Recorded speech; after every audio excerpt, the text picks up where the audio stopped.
في عام 1971 لم تكن الإمارات سوى صحراء ممزقة، لا جامعات، لا مهندسين، لا دولة، لكن رجلا جزائريا واحدا كان على وشك تغيير كل شيء. قبل الاستقلال كانت الإمارات السبع تتقاتل فيما بينها، وكانت تحت سيطرة البريطانيين وتعيش في فقر مدقع.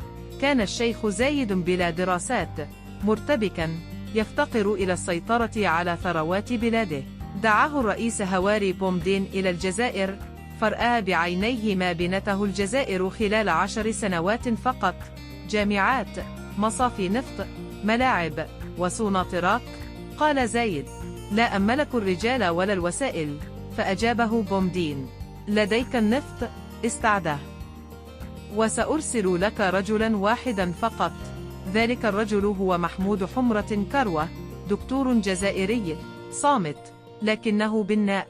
في عام 1973 أسس نوك بمساعدة مهندسين جزائريين ضرب الإماراتيين ونظم الشركة، لكن بريطانيا لم يعجبها الأمر.